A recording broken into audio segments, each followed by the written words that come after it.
Bismillahirrahmanirrahim. Alhamdulillahi Rabbil Alamin. Segala puji hanya milik Allah Subhanahu wa Ta'ala, Zat yang maha mengetahui apa yang tersembunyi di dalam hati kita.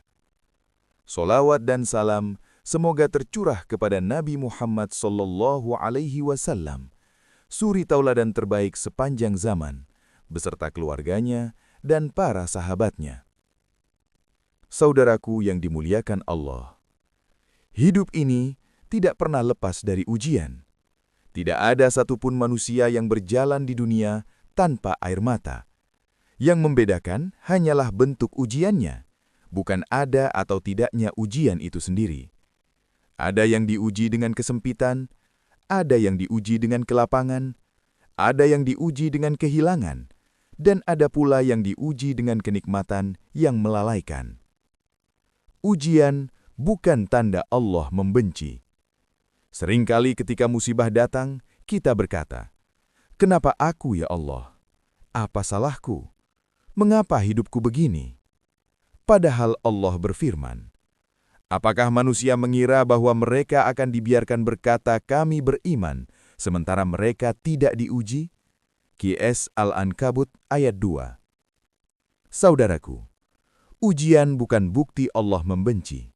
Justru seringkali ujian adalah tanda Allah sedang memperhatikan kita. Seperti emas yang dimurnikan dengan api, iman pun dimurnikan dengan ujian. Jangan berprasangka buruk kepada Allah. Rasulullah sallallahu alaihi wasallam bersabda dalam hadis qudsi, "Aku sesuai dengan prasangka hambaku kepadaku." Hadis Bukhari dan Muslim. Ini peringatan yang sangat keras. Ketika kita berkata dalam hati, Allah tidak adil, Allah tidak peduli, doaku sia-sia, maka saat itulah iman kita sedang berada di titik paling berbahaya. Saudaraku, Allah maha mengetahui apa yang terbaik, meski terkadang jalan terbaik itu terasa sangat menyakitkan. Bisa jadi yang kita anggap buruk, itulah yang terbaik.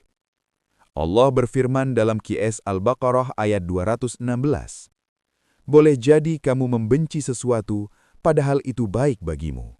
Dan boleh jadi kamu menyukai sesuatu, padahal itu buruk bagimu." Berapa banyak kehilangan yang ternyata menyelamatkan, kegagalan yang justru menguatkan, kesedihan yang mendekatkan kita kepada Allah. Kalau hari ini Allah belum mengabulkan doamu, bukan berarti Allah menolakmu. Bisa jadi Allah menunda, menggantinya, atau menyimpannya sebagai pahala besar di akhirat. Hadapi ujian dengan sikap seorang mukmin. Rasulullah sallallahu alaihi wasallam bersabda dalam hadis Muslim, "Sungguh menakjubkan urusan orang beriman. Semua urusannya baik baginya." Bagaimana caranya? 1. Bersabar saat ditimpa musibah. Sabar bukan berarti diam tanpa usaha. Sabar adalah menahan hati agar tidak protes kepada Allah. Orang sabar boleh menangis, boleh sedih, tapi tidak menyalahkan takdir. 2. Bersyukur saat mendapat nikmat. Nikmat yang tidak disyukuri akan berubah menjadi bencana. Namun nikmat yang disyukuri akan ditambah oleh Allah.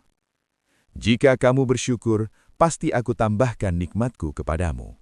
QS Ibrahim ayat 7. 3.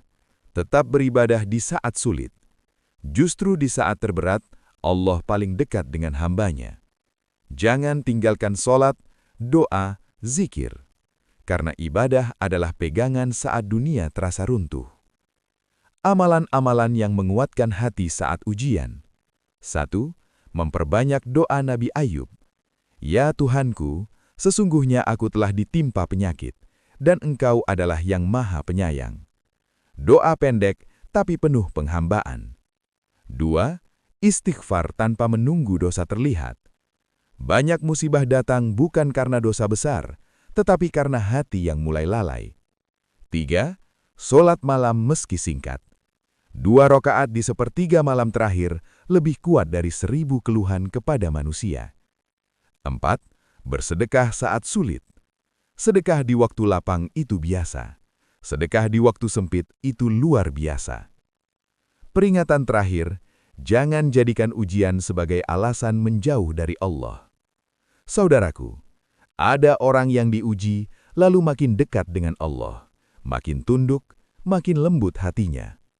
Namun ada pula yang diuji lalu marah kepada takdir dan akhirnya kehilangan iman. Ujian yang sama, hasil yang berbeda karena cara menyikapinya. Allah tidak pernah salah menentukan takdir. Percayalah saudaraku, Allah tidak pernah keliru, tidak pernah terlambat, tidak pernah zolim. Jika hari ini hidup terasa berat, itu karena Allah sedang menguatkan pundakmu, bukan menjatuhkanmu. Mari kita tutup dengan doa. Ya Allah, jika cobaan ini untuk menguatkan iman kami, maka kuatkanlah. Jika ini untuk menghapus dosa kami, maka ampunilah kami. Dan jika ini jalan menuju ridhamu, maka jangan Engkau jauhkan kami darimu. Amin ya Rabbal Alamin.